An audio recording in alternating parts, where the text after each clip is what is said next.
Hey, Jesse Blake, you're looking fabulous and athletic at the same time. Thank you. I might even say fabletic. A fabletic sweater. Thank you. Okay, let's have a look at that sweater. Wow. Handsome. There's the Fabletics It is logo handsome. on it. Yeah, it's very nice. It's got a little zipper here. The zipper works. Look. a quarter zip with a collar. I like that. Ooh. You know, being a true hockey person, Jesse must have a closet full of quarter zips. Yeah. It's not black though. No, it's not. true. Or blue. Yeah. Quarter zip I'm mafia. not wearing the quarter zip with the bubble vest with the team logo on it. I'm just wearing the quarter zip that's green with the Fabletics logo. There was an ocean of that in Peterborough. Seriously, they are the quarter zip gang. They're crazy out there. But I mean, like that was every NHL team that was there, every junior team that was there. Everybody had it. But Jesse was elevated. And if you want to be elevated too, Fabletics is the place for you. Because here's the thing.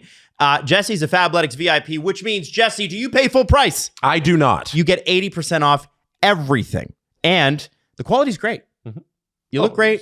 You pay less. Very comfy. It's awesome. And also there's 100 retail stores. So you can actually go check it out in person all over North America. Fabletics already has incredible deals, but we've got this exclusive offer just for you. 80% off everything when you sign up as a VIP. And yes, that includes the Jamar Chase first drop. Jamar Chase, obviously signing on with Fabletics. We're pumped about that. His stuff is included in that deal. Fabletics.com/SDP. Take the style quiz. It'll help you out. And be sure to select SDP when prompted to unlock your 80% off, because we want them to know that we sent you. Fabletics.com/SDP.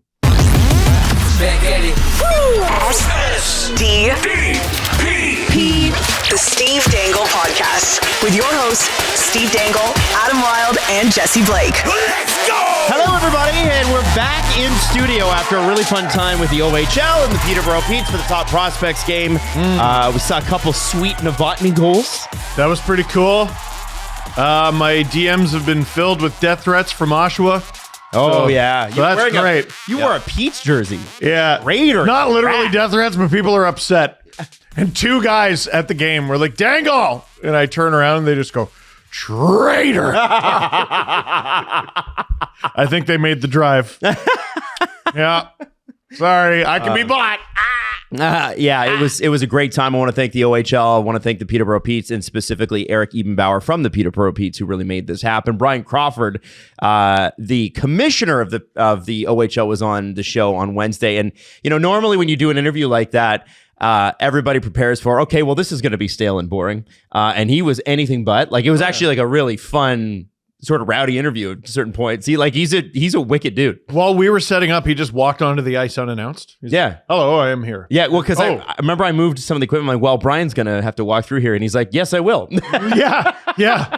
He's a very, very nice guy. Really, really interesting. And I think he's injecting some life and some new energy into the OHL, which is very cool. It's always good when you get some new ideas. They did a great moment of silence for David Branch as well, which I thought was really nice. And I am excited to do. We have another OHL event before the end of the season. Can't announce yet, but it is in Southern Ontario, and we're very excited about it. It's in Ontario. Yeah, I can tell you that. Well, I said Southern. You did. So you don't have to go Northern. Greyhounds, Wolves. I'm sorry. Yeah, That's 67s. 60. No battalion. 6-7. Yeah. Anyway, so that's happening. And the reason I wanted to spend more time on that is because I don't want to talk about this. I'm going to be honest with you. I was a grouchy little boy. I haven't slept a lot the last few days because we've been running around and that sort of thing. Western road trip also. Western road trip too. Same week, right? Mm-hmm.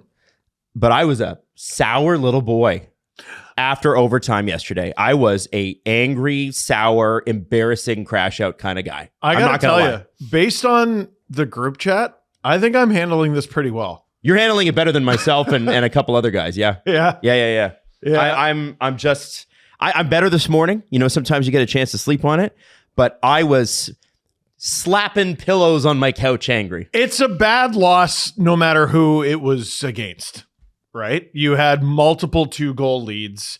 You led with 8 seconds left. It was tied with 7.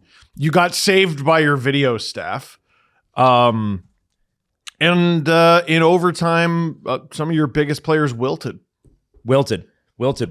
Yeah. Right? You wanted you put it away, like you forecasted this game in a way that I hadn't really thought of, like how big it is for the fans and everything. It's like, no, it's stars going head to head. don't you want to get the best? I don't care if he's your buddy. That's another star in this league. For months, people have been like, oh, well, looks like you need him, right? Don't you want to show him up? And Matthews was... Well, he got 3 points. Did he? Yeah. Great. He was on the ice for 5 against. What's bigger, 5 or 3? I've heard 5 is bigger, but I have to go back and check. You know my math. Well, might want to try again then. There were, and by the way, William Nylander came out, scored a couple of points, and on the celebration of his second point, which is his goal, he re-aggravated his ankle injury, and he may be out a couple more weeks, or he could be dead. Pissed. We don't know. We have no idea. We don't know if we're leaving him in Winnipeg. No idea. He had a great career. So he's not going to Winnipeg. He's not going to Winnipeg. Oh, he's coming home? No, they're just going to put him straight into... What's the... Bury him in the desert? The crematorium thing. Whatever that is. Jesse, if there was one thing last night that stood out to you, because it was a frustrating loss, stood out to you where you go, about it. What's your reaction? It's the leads. It's 2-0, 3-1, 4-2, and 5-3. That's unacceptable. In the NHL, if you have a lead heading into the second intermission, so heading into the third period, generally, NHL teams at a very high rate convert on 2 points. Heading into the back half of the third period. Yes. Yeah. You had, what was it, 10 or 11 minutes? Mm-hmm. Guys. Looking at NHL.com right now and some of the stats, the Leafs have the worst win percentage amongst any team when leading after 2 periods. They have a 632, points percentage, win percentage, 632. That's last in the league. And if you go through the teams, I'll even bring it up for all you guys. Generally, teams convert at a 900 win percentage and above. Yeah, that sucks ass through a straw. How? The top 12 teams in the league are above 900 on the win percentage when entering the third period with a lead. And like I said, the Leafs are down at the bottom 32nd at 632. That is unacceptable for an NHL team. They should be able to convert on 2-goal leads multiple times throughout the games, and then the 2-goal lead in the third period. So to me, that's the big thing that I look at. I hate that I saw it coming. I streamed last night's game, and from the first period onward, the Leafs have this, better than you could have possibly asked for start, minus losing one of their friggin' star players on a goal celebration. But they're up 2-0, and I'm like, guys, Vegas games have been complete chaos this season. No game is ever over. They blow a lot leads, but also they're the team who erases it. They led the league in comeback wins heading into this game. They got their 8th. 19 of their 45 or whatever it is games this season have gone at least to overtime. Their games don't finish. They have a real problem with the final buzzer. They don't like it. So they avoid it as long as they possibly can. And you're right in that you could see it coming, because it reached a certain point in that third period where the ice just completely tilted the other way, and it felt inevitable that they would get the goal. And then they did get the goal, and I thought the Leafs saved themselves with the challenge. I thought, that was the goal. That was the one that was going to do it. And then they just got lucky, to walk away with 2 points. And then after that, they blow it once again. I was like, you guys, you can't do that. I just want to talk about the called back goal for a second. Sure. Lost in I think it was Dorofeyev that was offside. Yes. Offside and scored, right? Lost in that was the abysmal coverage by Philip Myers. And I understand that this guy is one of the bottom 6 of the 12 defensemen that they use. This is a guy that's not playing with any confidence. And I know that, again, that goal was called back, but it didn't need to happen at all. I think he has been, to me, on the defensive side, the most disappointing player this year, because he played as a 7th defenseman, played 49 games last year pretty well. There's not much justification for, Benoit comes out of the lineup. There's not much justification for why. Oh, he was? Okay, yeah. Well, there's not much justification for why Benning has just been sitting there eating popcorn. He had 1 game. It was pretty good. Myers has played a lot of games. A lot of them are pretty bad. But can I be a jerk? Yeah, you can. And you haven't been able to say this too often in recent months. Mix in a save. Yeah. Yeah. Mm-hmm. bad coverage leads to scoring chances. That's how it works, right? Like any goal, you could be like, oh, well, the reason it went in is because of this guy or that guy. Mix in a save. Hildeby was not good enough in the Utah game. Not even close. No. But like the whole team was abysmal. Vegas, Leafs gave you 5. Mix in a save. That's Joseph Woll's been excellent. He's had such a good season. He was one of the principal reasons they beat the Colorado Avalanche. That was also their most recent win. Mm-hmm. That wasn't a good enough game from your starting goalie. All right. And I don't know how many points of contention about this game you want to hit on, but like Easton Cowan, don't take a penalty. Oh my God. Can't do that late in the game. That's a bad penalty. Could from not a rookie. believe he played another shift. Well, that game, I said that to Nat, my wife. I was like, he can't, after that penalty, he can't play again tonight. Like he should not play. He the was rest out of the next period. shift. Like he didn't miss a shift. And I understand why Berube's doing that, right? You want him to grow. At a certain point, though, like he's had really good moments, and you can tell that it's there. You can tell that the skill is there. You can tell that the drive is there. He's going to figure it out. But you do sometimes need to say, this is a close game, and a penalty like that is straight up carelessness. That's unfocused. It's bullshit. And you saw Berube on the bench. They went to him, and he was furious. You can't take an offensive zone penalty in a game like that. Producer Drew is like, that's like when you mess up and you don't want to go home. Yeah. All I can think about is when I'm getting grounded. I got a speeding ticket once, and so I stayed at my job 3 extra hours unpaid. Yeah. I didn't want to go home. That skate back to the bench. Scary. Mm-hmm. No thank you. Berube mentioned it in his post game too. I don't know if you want to play it, but Yeah, let's do it. He mentioned that as one of the points too. Just a couple of mistakes in the third period. I mean, we give up a 2-on-1. We take a penalty. No need for that penalty, and they scored again. And then, the goalie out. I mean, It's a couple words, but him saying no need for that penalty is huge. He would not directly call out a player's mistake unless that's something he felt was very consequential to the outcome of the game. 195 feet from his net. Also, when he saw it on the bench on the replay, he was like, I could read what his mouth said. He said, Jesus fucking Christ. So I think that's a bit of a downgrade for how he actually feels. And I could play the rest of it. Please. yeah, we just the tying goal. I mean, it's tough. Like we have a broken stick and you can't cover everybody. So that was a tough play, but 7 seconds. But we didn't finish them off. I think we can probably do a better job in the third period of, just managing a little bit better than we did.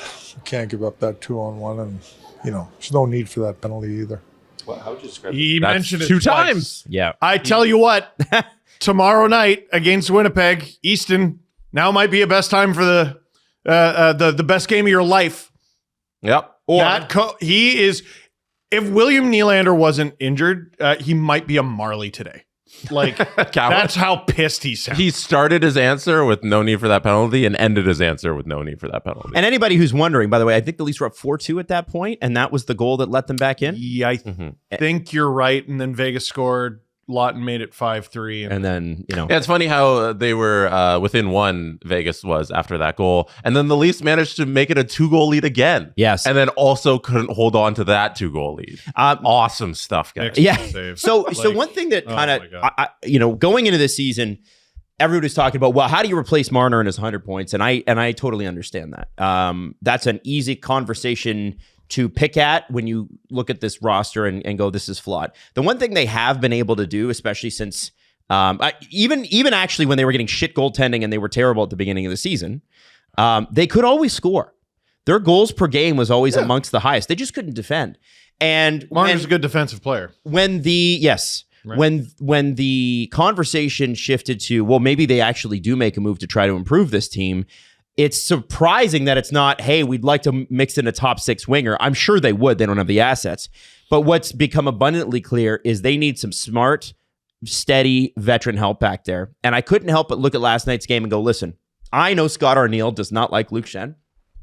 I can tell you, Luke Schenn would be a definitive upgrade over what they have, unless Dakota Mermis wants to come back and play the way he did. And I would expect Dakota to take a little while to get to the level he was at. Yeah. I like the idea of the Leafs getting a smart vet back there who's going to play third pairing minutes. It's a fascinating conversation because even some Jets fans are like, man, the Jets aren't very good and there's a reason he's not playing. Like, Luke Schenn was a Leaf 2023. It looked awesome. It's 3 years. A guy his size at his age, the amount of miles, that's an eternity ago. Yep. Right? It is. Don't necessarily expect the guy from a few years ago, but he doesn't need to be Riley's D partner. He needs to be better than, it would appear, Philip Myers.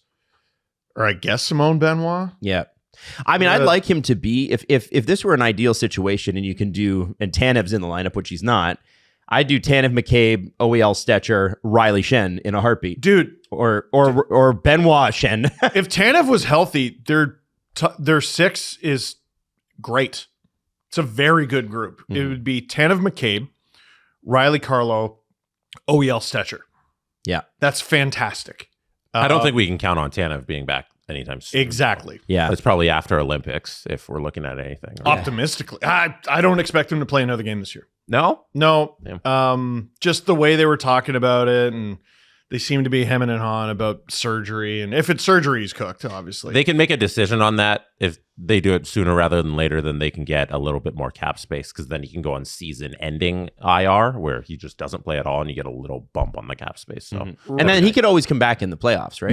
No, season-ending IR. That's the change. That's change. Where it's like, if you go on that IR, you're done, and you can't play. Well, they're non-committal with everything. I can't see them doing that. Yeah, so like, be decisive though, right? It's interesting, right? Like, so let's say, here's something they could do that I think would be smart. Let's say you go out and you get Luke Schenn today and you try him out and you have him play as much as he can with this team and try to stabilize things.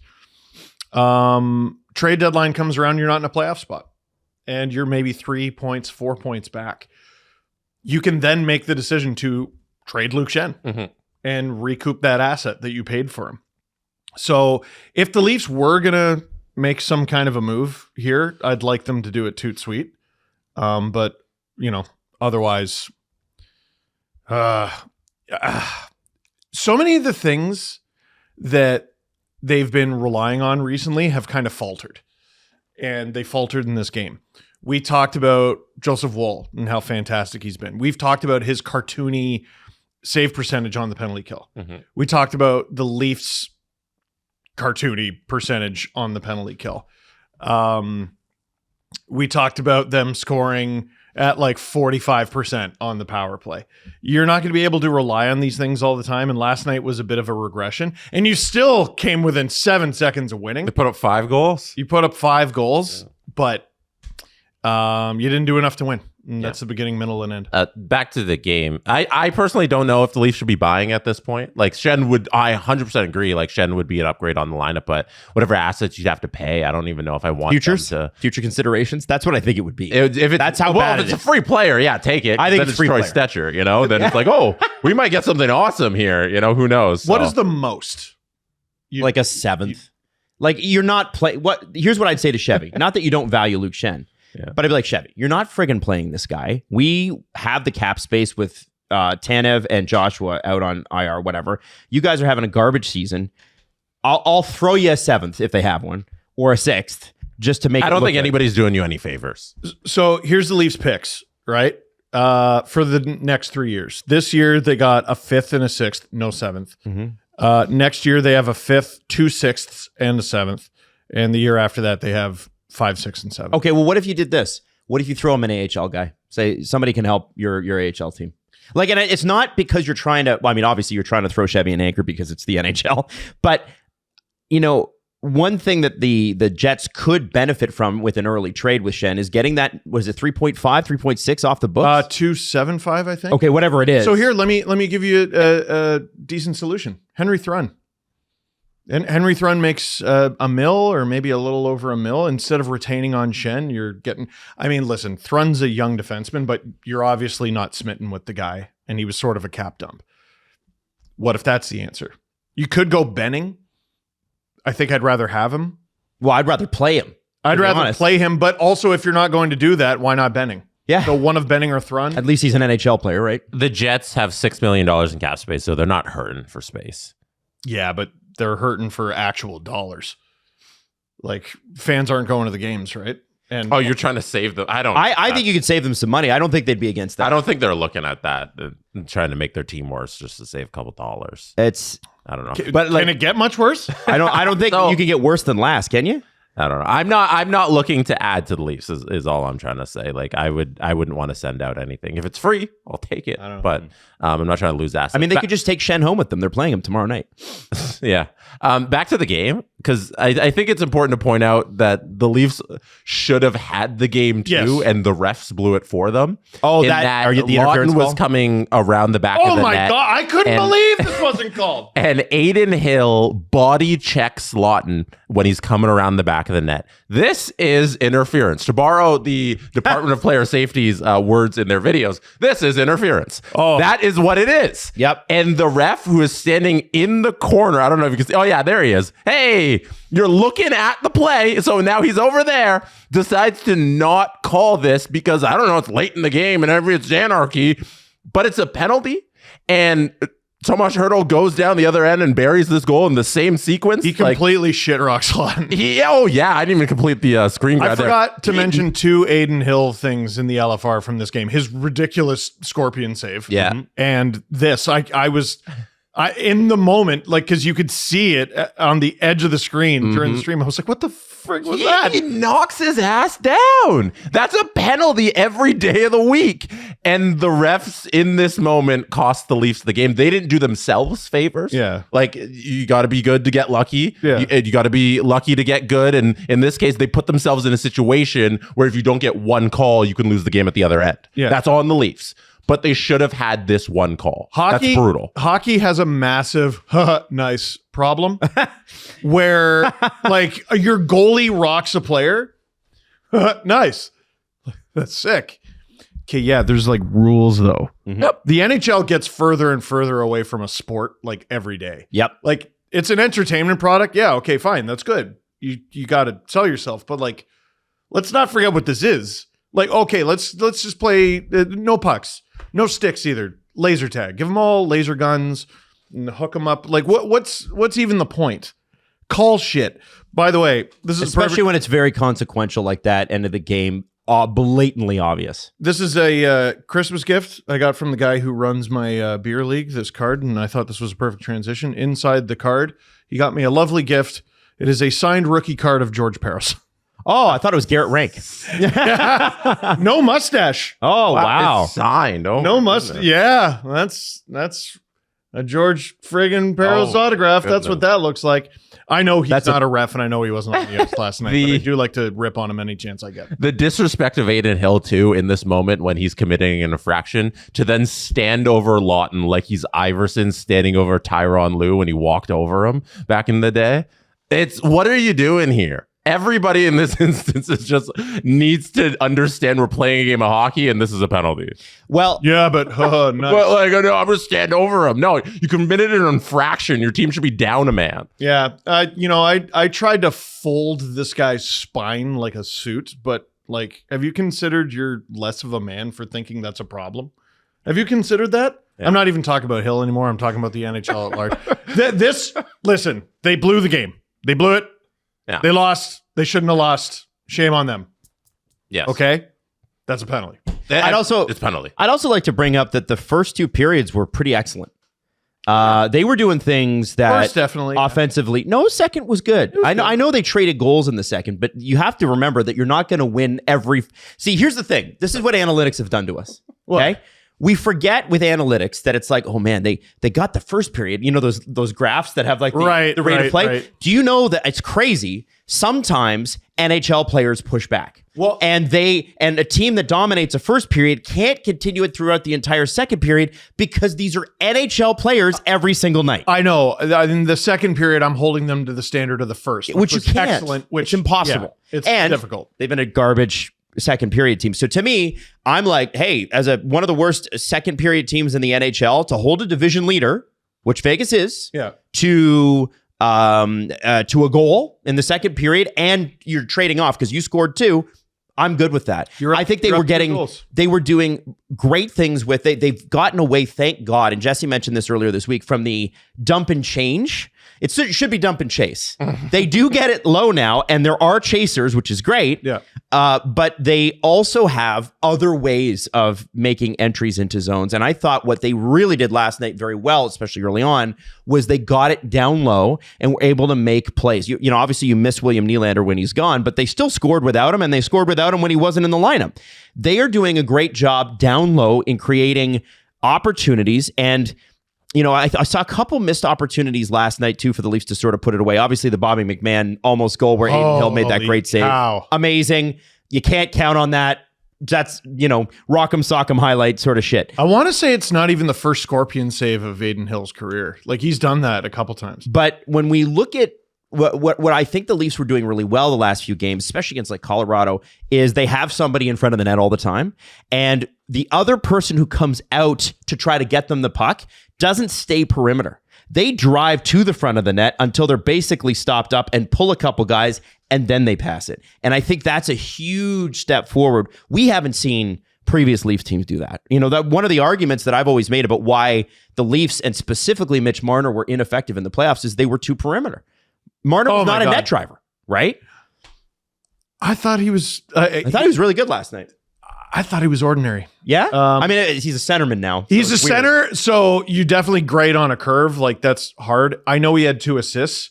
They were on the power play, which counts, obviously. But 5-on-5, I thought he was ordinary. Yeah, he was. There was some float going around. I think he's still adjusting. Jack Eichel was ridiculous. Yeah. Ridiculous. And it was a miracle he didn't score before the overtime winner. Is there an NHL player that turns more red every game than Jack Eichel? That is the reddest human being I've ever seen. Every time he plays hockey, he goes from like, because Jack's pretty pale, and then by mid game he is like stoplight red. And the intensity, and you know he loves lighting the Leafs up, loves it, dating back to his time in Buffalo. He's like a poisonous toad. Like the more vibrant his color gets, the more dangerous he is, right? So he was dangerous last night. He was. I thought I did think, and we'll see, I guess, next Friday if this is true. I do think, and we've seen it in the results this year, Vegas looks very human. They do. They've won 6 straight. Yeah, but they've, having lost like guys like William Karlsson and things like that. Yeah, I know they've won 6 straight. Overall, but the Leafs should have won that game. Everyone in the Pacific Division looks human. I think it's entirely goaltending for them right now. If they were getting saves throughout like this entire season so far, which they haven't been, the season looks entirely different in terms of their record and all of those close games and the OT winners. Like if they get a couple saves, because Carter Hart garbage and then got injured, Aiden Hill injured, can't do anything, and then anybody that they tried to put in there hasn't really been up to standard. So hopefully now he's got a pretty good record. He hasn't been like, So hey, he's the starter and like we're happy with that. So hopefully now, for if you're a Golden Knights fan, Aiden Hill's in there and he'll be solid for them for this next run. It also helps that the Oilers have been like, you know what, take it. Just take it. Everyone in the Pacific Division has been like, here, take it.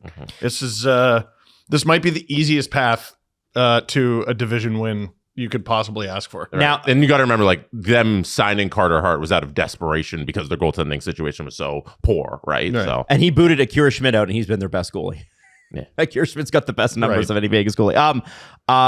Marner said before the game that he said, "Oh, it's just another game." But then after the game said, obviously, my teammates knew that this one meant a little more to me. This is very Mitch. Let me just. When he talks to the media, I don't think he's talking to the media. I think he's talking to himself, and that's something that dates back to his time in Toronto. Just another game, or we just got to flush it. Are you telling that? Are you telling us that? Or are you telling you that? And I think it's more you. Now, well, I was pretty turned off by Auston before the game. Going, I'm sick of the Mitch questions. All right, get a pulse.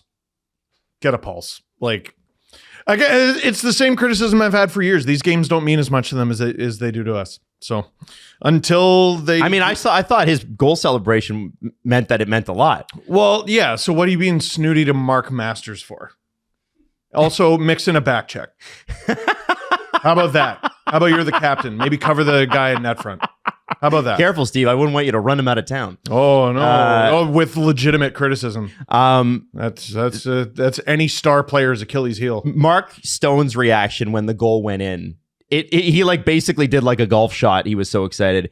You can tell I thought it was a bat flip. Yeah, you could tell that they wanted it for Mitch. Mm-hmm. And Mitch got booed on home ice by a bunch of Leaf fans who were down there. That's crazy. So, I couldn't believe that. I've been wondering for a while now, but I wanted to wait and see how this game went before we had this conversation. Obviously, next Friday night. They don't have a game Saturday next week. Stupid. Should have been on Hockey Night in Canada, but it's not. Friday night, Leafs, Vegas Golden Knights in Toronto next week. What type of reception are we expecting? Because I was thinking, okay, listen, I know people don't love the way that he left, and Steve Simmons pointed out again that his family were like house shopping in like it was disgraceful. Late winter. He was out the door for a long time. We knew this was happening. I still blame management more than I blame him. He's got every right to go if he wants to go. I blame management for hanging on as long as they did. Shanahan is the number one problem there. Yeah. But I would also put that on Treliving as well for not pushing back harder. He just got there. Is this going to be, and this is what I'm a little bit worried about. Fans can do whatever the fuck they want. Is this going to be like a Vince Carter first time back in Toronto type thing? Do you remember that? It could be. Like producer Drew laid out Mikko Rantanen's return in Colorado. According to him, it was every time he touched the puck, boo. Then they show his video, yeah. And then every time after that, boo. I have a feeling it'll be like that for Mitch. You don't boo a video tribute. Like, that's insane. They probably... You don't think so? I think you're entirely wrong about that. I think it's majority booze. I think it's like 70-30, and like during his, hey, welcome back, Mitch, there will be booze. There's going to be like a smattering of them for sure. But like, I also want people to be open to the idea that there are going to be people, that building is going to be full of Leaf fans, and a lot of them are going to cheer for Mitch Marner. Yes. They are. And I think the other half will boo him. He's going to be booed at least as loudly as he was last night. Yeah. Yeah. Do you think it'll be... I mean, this is a guy who was booed every time he touched the puck in Game 7 by the home crowd. Well, yeah, they were down 6-1. They got booed at the end of it, too, when they were doing their stick wave to the fans. Yeah. Well, they wouldn't... no. Okay, fair enough. I was going to say... He's got a 40-minute rant on him about Game 7. Well, he wasn't a Leaf in Game 7, was he? Yeah, there you go. Foot out the door. I don't think he was a Leaf in games, any of the 13 games they played in the playoffs last year. He was just a Leaf in color only, right? You know, in the He wasn't a Leaf for a single game last season. So that's where I'm kind of curious, because obviously you're going to get the people who tut everything. You're like, this is why nobody wants to play in Toronto. I would like those people to fuck off from sports entirely. Stop wasting everyone's time. I don't I think you're talking about fanaticism. Please stop. Yeah. I don't think it's going to be Tavares level, but I think it's going to be just below that. I actually don't think it's going to be as warm of a reception as we think it is. As people think. So can I be honest about? I think people are angry at him. I think you're right, Jesse, and I think they've got every right to be searching for houses down there. You know, and you're and not accepting a trade, and everybody knows it was going to be Mikko Rantanen coming back. And from everything we've heard, Mikko was open to signing an extension in two places, Toronto and Dallas. It's not his fault. So no, 2023. I know, I get that, but my point is this: you will look at it nuanced like that because we are this close to it. Right. The average person only does not think about a fucking no trade clause. They're thinking about, hey, I heard that your family was searching for this, and I heard that you're the reason we don't have Mikko Rantanen. And you were talking to Ryan Reeves about what it's like to play in Vegas and blah, blah, blah, which all happened. We could have had one of the best players in the league long term, and you stopped us from but you guys are only talking about the end of it. I think the average person who's going to sit there and boo is thinking about the 8 years before that of no playoff success and him not showing up at playoffs. I think that's what they think about, and that's why they want to boo him. Not even like, hey, you didn't wave or anything. What about you didn't perform or win anything for us and you left? Bye. We're going to boo you. Can I pre-defend Leafs fans for this a little bit? I just let me. I think it's a waste of time. The answer is yes. Yeah, you say yes, Adam, because I have a point to make. Yes, Adam, make your point. Okay, thank you, Steve. I appreciate you saying that, by the way. You're welcome. Here's what I want to say. The Leafs get a lot of shit, and the Leafs players have given Toronto a lot of shit for how they handle cheering, right? Oh, it's a quiet building. Oh, it's so quiet, so quiet. Everybody walks in. The media from outside of town come in. Oh, it's a funeral home in there. Blah. Why, Matthews? Why can't we get up for Ryan Reeves' one fight this season? Right? Mm-hmm. If the Leafs go at it similar to way the Islanders fans handled Tavares, right?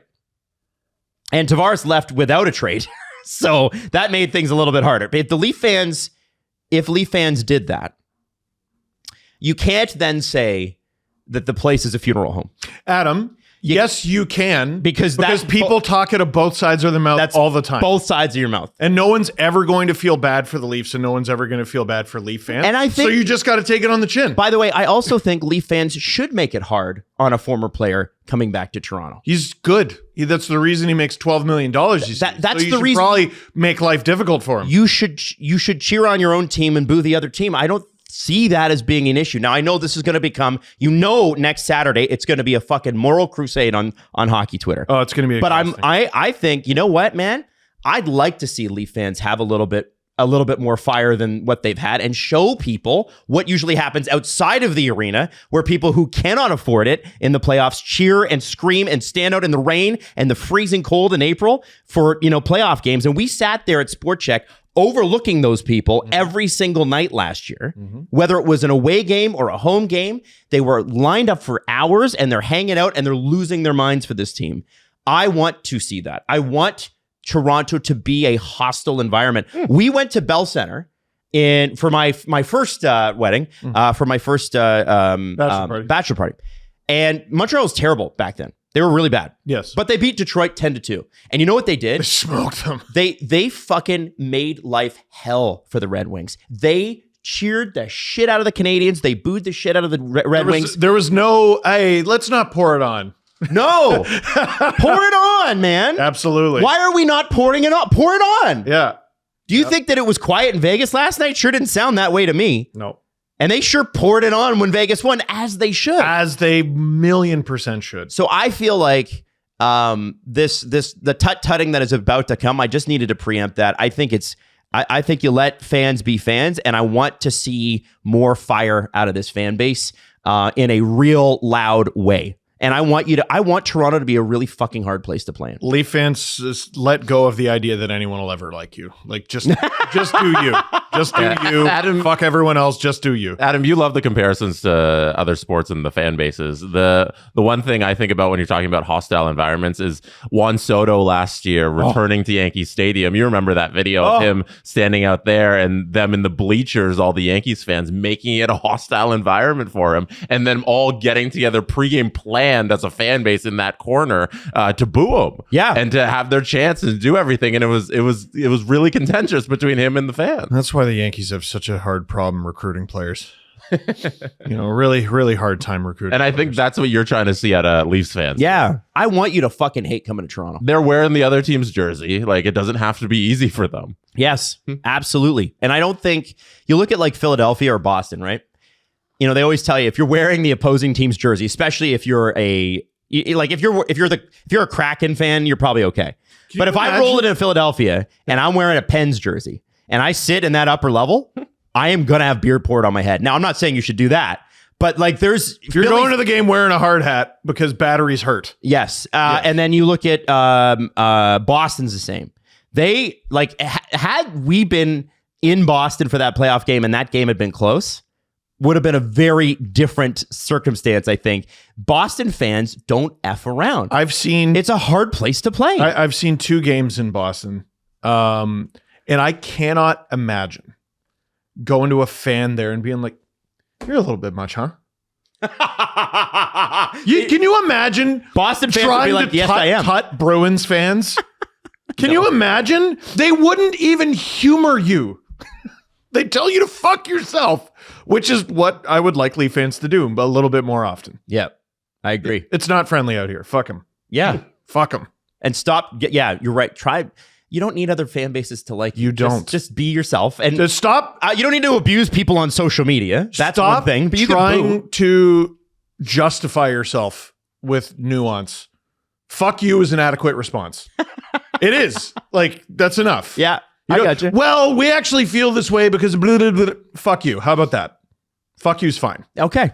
BetMGM is an official sports betting partner of the National Hockey League, but hey, we also like football here, and it's kind of a big weekend. Jesse went 6-0 with his wild card picks last week. Which guarantees I will go 0-4 this weekend in the divisional round. But let's talk to the true expert, the guy that won our football pool, Steve Dangle. What I want, Steve, is you to pick every game this weekend against the spread and tell me who you want to win. Who he want for?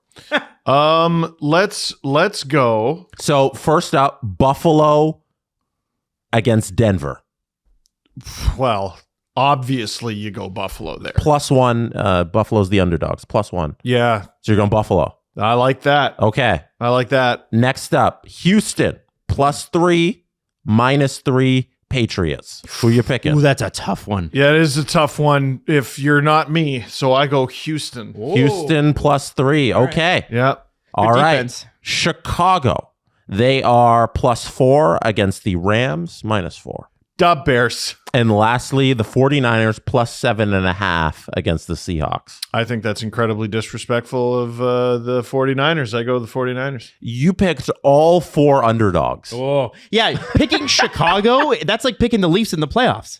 You picked the Bears? Yeah, well, guess what? We're going dogs this week. All right. So maybe Steve hits all 4 underdogs this weekend and they go. You know what? We'll check in with it on Monday. We will. Okay, so download the BetMGM app today and enjoy the NHL like never before. The NFL too. BetMGM.com for terms and conditions. 18 plus to wager. Ontario only. Please play responsibly. If you have any questions or concerns about your gambling or somebody close to you, please contact Connects Ontario at 1-866-531-2600 to speak to an advisor free of charge. BetMGM operates pursuant to an operating agreement with iGaming Ontario. Now, anything else on the Leaf game that you guys want to hit on? We hit Cowan, we hit Nylander. I think that whole 30-something minutes, nearly 40 minutes, was the preamble to the most important part of the game. The OT winner. Oh my God. Do we have to? That's the number one thing don't anybody's wanna talk talking about about post game on my timeline. I hated absolutely everything about it. And I've gone from Joseph Woll mixing a save to Joseph Woll, you are alone. That was a 3-on-0, basically. Do one of you want to take us through the play, and then we need to talk about Sure. the play? So Matthews is cruising in. Cowan sets up a wide open Morgan Riley. Adam, what do you think about this? Listen, if he scored earlier in the game and made a couple of excellent, desperate defensive plays. So I want to give Morgan Riley his flowers first. This is a hard angle. It's on his wrong side. There are so many missed nets last night. It's painful. And Morgan is chief among the guys that missed the net Adam. at key moments. This is not the first time in OT this year he could have won a game and missed the fucking net. If he tried to skip a rock in Lake Ontario, it would land in Rochester bone dry. Holy shit. Oh my goodness. This is it's the craziest Cody Ceci miss of the season. And even if he hits the net and it's covered, then it's an offensive zone faceoff, right? Or Just hit the net. Vegas takes it the other way and it's 2-on-2, maybe turns into a 3-on-2, which is a lot better than what happened. So Easton Cowan enters the zone, sets up Morgan Riley. Morgan Riley misses the net wildly. Take it over, Steve. So then Matthews and Eichel are tied up behind the Vegas net. Hold on to that. Vegas takes it the other way for a 2-on-1. Now, Morgan Riley, against all odds, actually makes up for his mistake and swats the puck into the corner, which at least prevents trouble for the moment. Mark Stone gets it back. Forget that Jack Eichel is completely... Look, here, hold it there. Hold it. Yeah. You can see Eichel at the center ice logo, and Matthews' skates are barely visible at the top of the screen. He's at the Vegas blue line. Hey, is Eichel fast at skating? I know Matthews could have been closer than 20, 25 feet away. I know that Eichel's much. wicked fast, too. Yeah. That's one of my points. And you know what? He was late in his shift. Damn. Guess you should get the fuck off the ice, actually. I think you should get the hell off the ice if you can't skate. This is hockey, right?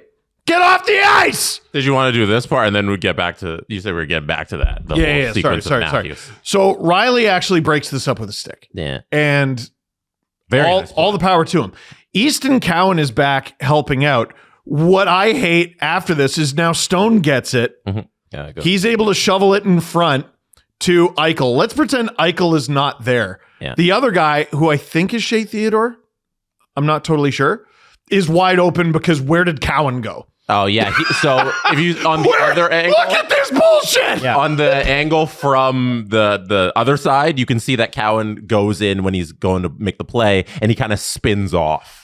He had a rough, over aggressively kind of spins into the corner. Like on this play, Joseph Woll's jersey number looks like what the score should be. Yeah, when he's making this play, he kind of spins. Oh my God. It's horrible. Yeah. It's horrible. So Morgan's on his stomach. Yeah, so Morgan was on his stomach and makes that play, and then he spins into the corner. Cowan spins over the corner. Cowan's in the corner, and Matthews is on the butt. And then, now we could probably get to, I think, the most important part of this whole sequence is the Matthews part. Yeah, Eichel comes in and friggin' tucks it and puts us all out of our misery. Matthews is taking a breather. Look at him. And even Eichel, like, they're both looking up at the scoreboard. I don't know what both of them are doing. I think, did they both think it went out?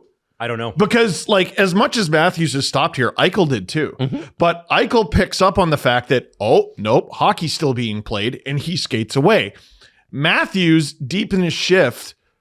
The shift is he started OT playing 40 seconds. Okay. He goes off really quickly. He gets sent back out, or he goes back out, and he has this shift that ends total 1:16. And then this also comes on the back of he played the end of regulation double shift as well. That's too long of a shift in overtime, especially Minute this 16, deep in yeah. overtime, and that's on you. Yeah. So you can see here this whole sequence of Eichel eventually sort of starts to pick it up. But as you pointed out rightly, when he's at center ice, Look how much he's already got him beat by. but Eichel still wasn't skating fast. That's the thing. Like, Eichel wasn't hustling down the ice. He was still taking his time. And this sequence takes a while to play out. It's about 10 seconds here from now till when he comes towards the front of the net. And Matthews is just trailing the play, taking his time to get up the ice. I'd love to know who was sitting on the edge of the Leaf bench going, please let me out there. Oh my God, let me out there. If Matthews is trailing Eichel, maybe he gets a stick on him. Maybe he gets a little skin on him. Maybe he catches him enough to take a penalty. At least the game's not over. Right. Because even at center ice, Eichel's still kind of gliding into the play. And then Auston finally realizes, I have to do a little bit of skating. And then eventually he gives up when he realizes he's got him beaten by a line. Oh, that's not acceptable. That's so friggin' bad, dude. It's so bad for your captain. For the defense of he's out there tired, you're saying that's a issue he should have solved earlier in the play, and that Yes. he should have went off, or how do you solve that part? The overtime is not a skills competition, and everyone keeps calling that. Overtime is who can line change the best. That's all and the Leafs are bad at it. If you are not on top of that, you're dead. You're a dead person. And a minute 16, unless you're hemmed, there's no excuse for that whatsoever. And you can make the argument, okay, well, Matthews is hanging back in the chance that the Leafs get the puck. He's cherry picking. And then he's got a breakaway. For how long does he have a breakaway? Yeah, a breakaway where he gets to center ice and then Eichel catches him. Catches him by a line, probably, because he's got nothing. He shouldn't have been out there that long. He should have subbed off. When the puck was coming back the other way, maybe we rip on him for line changing in that situation. I think a lot of people probably do, but realistically, hindsight's 2020. He would have been better off getting off. I think the thing is too, like, listen, you could say, you could make the argument, hey, he had no chance to do it. He set up Morgan Riley, like they were thought that they were going to win the game, or thought they were going to get a faceoff or whatever. If you're out there, your responsibility is to skate hard. Well, and that's it. It doesn't matter that it was 1:16 in the shift. It doesn't matter when he should have shifted off. Yeah. If you're out there, you're pumping. You're pumping. I don't care what it takes from you. Leave it all out there on the ice. It's overtime. Right? And you got a couple minutes left. This isn't first period. Also, we're leaving out, like, part of the argument for sub off is the unbelievable amount of cheating that goes on in overtime when it comes to changing your shift. Guys are 20 feet from the bench when the guy they're coming on for comes Oh yeah, off. yeah. It's watch it. Really pay attention the next time. And that's your not team- just Leafs. That's everybody. That's everybody. Oh, it's the Leafs do it. Their opponents do it. Everyone friggin' does it. And, you know, Vegas can complain about it, but if it leads to you getting a little bit of skin on Eichel, it's worth it. And let the ref then call you for too many men. When was the last time you saw too many men called in overtime? Never. Come on. Guys, like anything but what they did. You could argue Morgan Riley did his job the best out of anyone on the ice. He broke up the play. Which is like he made a mistake. He made up for the mistake. He got help from neither of the other guys on the ice. And that's a problem. What a mess. I'm of the opinion that in that moment, he should have had a little bit more hustle. He should have had a little bit more giddy up, regardless of how long that shift is. I think there was plenty of time to at least make an effort there that you were trying to get back. I thought the goal visualizer was good too at illustrating just how slow Matthews was in reacting to Eichel going and scoring the goal. You can see here, there's the 9 of Eichel who starts to kind of speed up there, and Auston just trailing the entire play, not making an effort at all. And I don't think you should be doing that, regardless of it's a minute 16. You should still at least show something and some effort. I've seen guys out there for longer in NHL games, especially in those OT ones where guys are out for 20 minutes at a time, like 20 minutes extra, I should say. The game goes on and it's like triple OT, and we're like, how do they still have legs? They're still skating. And like, even if it's a long shift, you need just some effort. Just show us. That's what we're always asking out of the Leafs. Can I show us some effort? And he didn't do that in that moment, so I was disappointed. I want to throw this at you too. When they start overtime, sometimes they'll do. They'll have like Tavares win the faceoff, and McCabe will be out there in case he doesn't win the faceoff because they want a strong defensive player. McCabe slipped a little bit too. Yeah, but I mean, okay, you're gonna have bad games with guys. Like it's fine, right? Yeah. I don't think anybody defensively walked away from last night going, "I did a great job." Actually, no. But what I find so interesting is they have these sort of set things that they start overtime with, and oftentimes it starts with, "Hey, I've got a good face-off winner, I've got a good defensive defenseman, and I've got Auston Matthews out there, or Willie if he's playing." Right, one of the two. And then when the Leafs get possession, if they get possession, okay, well, McCabe's going to switch off for Riley now. What are the numbers we see out there? In that we see 34, we see 44, and we see 53. In what world is Morgan Riley and a rookie winger out there at the same time? In what world? In what world? I think if we're going to be honest, Morgan made the desperation play, and he was able to stop the first play. Yeah. Easton Cowan made a mistake by not going back to the front of the net and covering a guy who was essentially out of the play because he's in the corner. But Easton Cowan, as hard as I was on him earlier in the show, is a rookie and is prone to those mistakes because he stepped out of the OHL and into the NHL, and he's done a pretty damn good job. At what, like, I'm sorry. You talk about sub off and bad changes and stuff like that. Coach Berube, what are you doing putting your worst defensive defenseman out there? Defensive defenseman. Worst defender who happens to score a lot. Yeah, I don't know. And Easton Cowan, who's a rookie. I don't know why Robertson doesn't get more OT I don't get it time. either. I don't get why Stetcher doesn't get more OT I'd love to see Nick Waugh mixed in there too. I think he's been good. And look at that. Look at this. Who scored earlier in the game and scored goal number 5? Who's been on a tear? Lawton. I don't know why he doesn't get more. He can skate. And can I make another suggestion? Matthews doesn't need a face-off babysitter. Yeah, what's up with that? They're the top face-off team in the league, and they kicked Vegas's ass. Except the last face-off. Drew was in my ear because the Leafs were kicking their ass last night, and there were so many icings in that game. And I go, it only takes one. Matthews won like 8 or 9 straight or something like that. Most important face-off of the game, couldn't get done. He loses that one. Yeah, but like that one, I don't even put like on, oh, he choked. Like, you're not going to win every damn face-off. Yep. He almost did. Jesse disagrees. That's the Leafs in a nutshell. It is, though, isn't it? You're not wrong. You described every portion of our disappointments with the Leafs. Yeah. It's, oh man, you did so much good and you got there, and then the one moment we needed from you you couldn't get it done. You lost the face-off, and that's the game. I would sacrifice every other face-off if you just won that one, because that means they would have won the game. And Jesse, doesn't that just follow the Leafs brand of, hey, they were great up until the moment they really needed to be great? There is something to be said about Clutch. And Clutch has evaded Toronto for a long, long time. And again, it's great that you won those 9 faceoffs, but as Jesse says, if you don't win the 10th when it really matters, then what are we doing?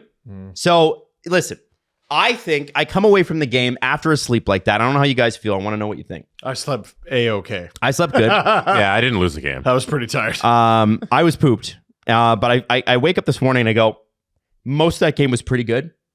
They clearly need help on the back end. Can't defend. We're shit. And you know what? Marner gets his a win, comeback win in his game. That's very Leaf for that to happen. Of course. It would not be, this podcast wouldn't exist if it wasn't the 7th layer of hell of embarrassment that we experience every single season. Peter Holland stuck it to the Leafs in his revenge game. What made you think Marner wasn't gonna? Right. So, Hey, David Kampf didn't score on Saturday. that's right. Man, David Kampf's That number guy is lit dog. money on fire. That's not going well. That is not looking great. Anyway, so I still feel like, listen, you blew the game. I feel shitty about it. I'm pissed about it. I still think they're playing okay. I still think they're playing well. You beat Winnipeg. You're 2-1-1 on this road trip, which is a good outcome. You got to beat Winnipeg. You got to be Winnipeg, though. You lose to them. Not only is your record significantly worse, but you lost to Winnipeg, who pretty much everyone in the NHL has beaten recently. So how do you guys feel about it? What's your final takeaway before we move on? It makes Friday's game better. Okay. Jesse. Next Friday's. Yeah. Next Friday's game better. The Mitch Marner Bowl Part 2. Yeah. No, I agree. Like the 2-1-1 isn't bad. That's not a bad road trip at all. Like swap different games. Say they lose the Colorado game and like you win the Utah game or something, and like everything's fine. Like at the end of the day, that record is decent. So just go win Winnipeg, and I'll forgive you for everything that happened last night. You beat Colorado. That was unexpected. You lost to Utah the next night. That was pretty expected. Mm-hmm. You choked against Vegas. That one hurts. Beat Winnipeg, and I think it fixes a lot of feelings. You made good for a little bit of this. Yeah. You got some tough games coming up too. So there's Winnipeg that's on the road. You get Minnesota. Luckily, it's at home. You have Detroit. Luckily, it's at home, and Detroit has kicked your ass this year. And then you head into the Marner game. You got to beat Detroit. 5 straight games at home. Yeah, it's Not bad, eh? That's Oh, and the funeral home? Man. And dude, like that's a sequence where you gotta get a couple of these. After Marner in Vegas, you get Colorado and then Buffalo, who's like just piston hot. Like this is a really important stretch of games here. But I want to see them like beat these good teams. Mm-hmm. Like that's the thing. Like okay, it's tough competition, but eventually you have to beat the tough competition. Yep. Like I'm even looking at the Seattle game, and I'm like, God, you better smack them. Because they embarrassed you. Mason Marchment's not there anymore, though. Oh, right. Still got to kick their ass. I mean, that's the team that, that game sort of set your season downhill. Yep. The game where they beat you at home, you better go in there and fuck shit up. Stallers is skating. Is that his first start, the Seattle game? That would be hysterical. Wouldn't that be great? This episode is brought to you by BetterHelp. And let me say this. Maybe you've been thinking all week about a game against a particular player, and your favorite team went up in that game several times and looked like they had it in the bag, and then they gave it up, and maybe you crashed out, maybe more perhaps than you should have. Maybe you're thinking about relationships. Maybe you're thinking about, here's a good one, bills. Yep. January is the worst for that. It is. Taxes, bills, all that Oh, stuff. I thought you meant the Buffalo Bills. Oh, no. Well, they're doing good, hopefully, this weekend. Yeah. That one helps. But that's stress also. It is. Oh, very stressful, yes. If you need a little more balance in your life, BetterHelp might be for you. 30,000 credentialed therapists. BetterHelp is one of the world's largest online therapy platforms. It does an initial matching work for you so you can focus on your therapy goals. Short questionnaire helps you identify your needs, your preferences, and in 12 plus years of industry-leading match fulfillment, it means they typically get it right the first time. But if you are not happy with your first match, switch to a different therapist at any time with their tailored recommendations. And you know what else is great is it's on your timeline. You're not running out of work to try to make a therapy session on time or whatever. It's what works with your timeline. So if it's kids and you got to put your kids to bed at 7:30 and you can't even talk till 8, well, then that's fine. And it can be FaceTime, it can be text, and it can be phone calls. However you want to do it, BetterHelp's got it for you. BetterHelp makes it easy to get matched online and get a qualified therapist. Sign up and get 10% off at BetterHelp.com/SDP. That's BetterHelp, HELP.com/SDP for 10% off. I want to move on to Rasmus Andersson, who is going to likely follow in so many people going back to the Thomas Vanek trade in like 2015, which is, we talk about it on the show, and it immediately is the thing that we talk about on the show is immediately announced after the show. Oh my God. Yeah. He's being traded at 5:01 today. 100%. Do we know where he's going? Getting scheduled. We don't know where he's going, but we know that it's some combo of there's going to be a first round pick. Okay. And there's going to be a almost ready prospect or a young roster player, basically the equivalent of a couple of what we would call a couple of firsts. So like the Brock Nelson deal. Remember that was Callum Ritchie in a first? Right. And so we're looking at a team who is in a contention window, but they also have the assets. right. Boston sticks out to me on that one. Boston feels like Boston? I do feel like Boston's a sleeper on that one. I'm just throwing that out there. They are always active at the trade deadline. When they're in it, they're active. They do So- have, they have the guys. Could trade him Fraser Minton. I mean, He'd be a great fit. you could, yeah. Now, when I look at Rasmus Andersson, and he's had a pretty good year despite Calgary being pretty bad, I am curious about one thing with this trade. And again, it's supposed to happen in the next 48 hours. Things can always change, but this is what we're expecting. We don't know exactly to whom he's going to go. He's been linked to Vegas many, many, many times. I don't think it's going to be Vegas, but maybe. They're a little low on assets. But That's what everyone expects. Does this trade include an extension? Because the last time a deal was done between, I'm going to use Calgary and Vegas as an example. They do business together. Hanifin was moved March 7th, 2024. And when he was moved, it was without an extension. He didn't sign till April 11th. Mm-hmm. So Calgary's been very weird in the past, always actually, but very weird in the past about letting teams speak to the acquiring agent about an extension. They're a really frustrating team to talk about. I'll just be honest. So There's so much noise. Calgary feels to me like a team that could probably benefit from letting the acquiring team at least try to sign Rasmus Andersson and getting more assets because of it. If that deal is signed before, the contract is, or before the trade happens, I feel like Calgary could leverage more. Because again, any acquiring team with Rasmus Andersson, if you're giving up a first and then a first equivalent, that's a lot. And you're going to want some sort of, hey, he's going to stay, right? I'd be curious about the ins and outs of the Hanifin deal, because maybe they had some conversations and they decided they were close enough, right? Like, we'll get it done down the line, Yeah. sort of thing. We don't need you. We're Vegas. We don't need you to sign the contract because we know you'll want to stay here when you're here. right? That's probably what they were banking on. Well, and all the more reason for you to link Vegas and Calgary, because there's precedent here. Yep. For how they do business. So it could be that. I really do. The Flames are so frustrating to talk about, just all the friggin' noise out there. But this is going to set the market for the trade deadline. So it's an interesting deal. I think they got Miramanov in a first for Hanifin or something else. Like, it was not, looking back, I'm like, we got suspiciously little for him. But it's Jesse, when you look at this, do you think that he signs an extension immediately, or do you think this is a guy that, you just acquire him, you get him at 50% retained, and you figure it out later? I think the market's going to be real hot if he goes to free agency. NHL players generally are very boring. Yeah. If I want to make a bet on the odds and what happens, it's that he signs an extension with the team that acquires him, and then he gets moved there, and he's like, oh, everything's good. I'm going to be here for the rest of the 8 years of my life, and then I retire and whatever. But if Rasmus Andersson is smart, I think he goes wherever he goes in this trade deadline, and then he waits till free agency and is like the belle of the ball, because I assume he's going to go to a good team, and I don't think you're too far off with Boston. I think they should be high on the list on who could acquire him. it might be Boston. It also might be Detroit. And if it's Detroit and he goes there and has a good mini playoff run and is in that market, and then he goes to free agency and everybody's like, hey, we can get Rasmus Andersson. It might cost us a lot. I could see him making a ton of money. So I can see it playing both ways. If I'm him, I'm going to free agency and chancing it for that giant payday and the double digits because I'm a talented top 4 defenseman, and I could have a good playoff run with the Detroit Red Wings. The reason I bring up Boston is specifically Hampus Lindholm, who played 17 games last year and has only played 34 this year. And I know he's a left shot guy, and Rasmus Andersson is famously a right shot guy, but that is, that McAvoy-Lindholm pairing when it happens is great. And I wonder if Boston is looking for at least a little bit more just talent, right?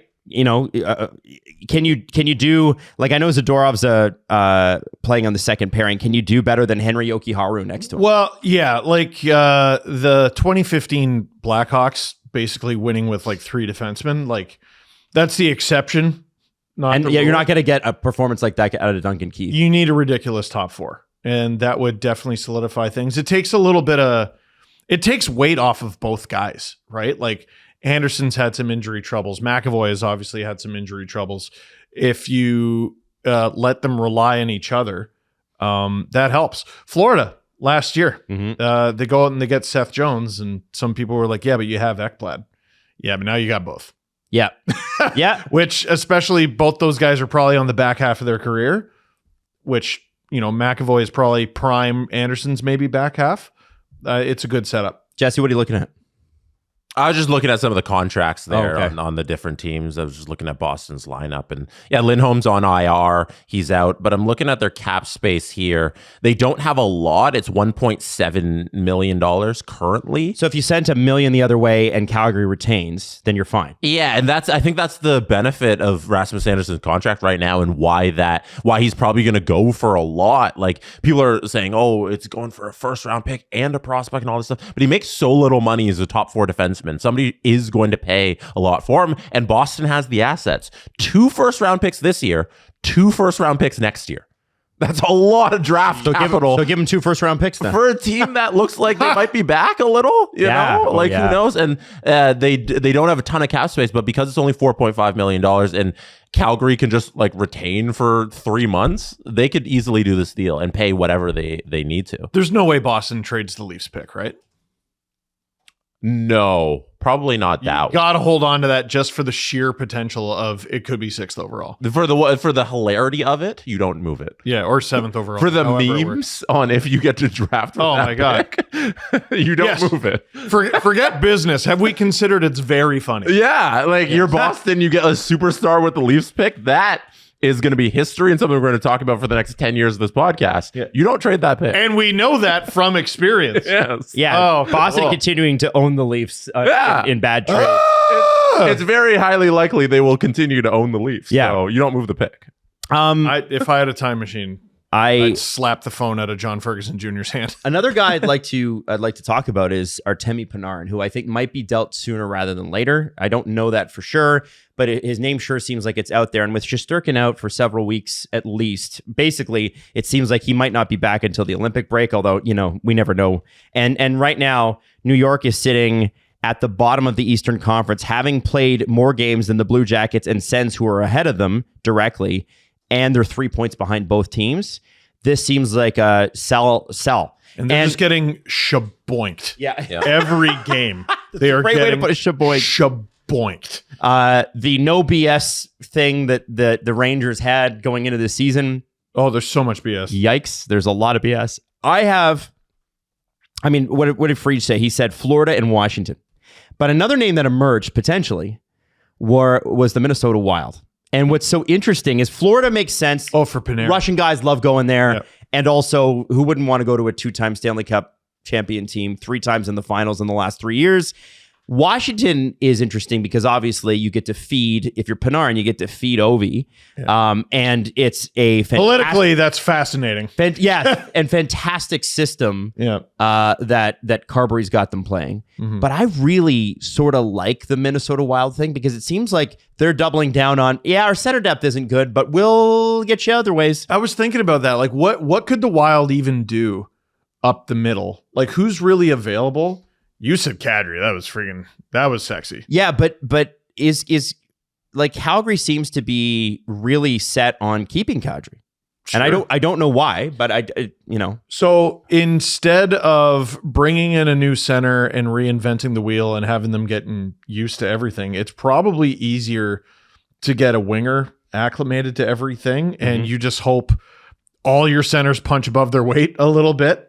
Eriksson Ek has been struggling with some injuries, but he is traveling with them. Yeah, and I think you have some guys who can play wing, can play center, like Hartman. Well, Hartman's playing second line center right now. Right. Oh man. But it's a bit tough up the middle there, but you're so undeniable on the wings if you get Panarin. Right. And if you do get Panarin, so you've got he's a right winger.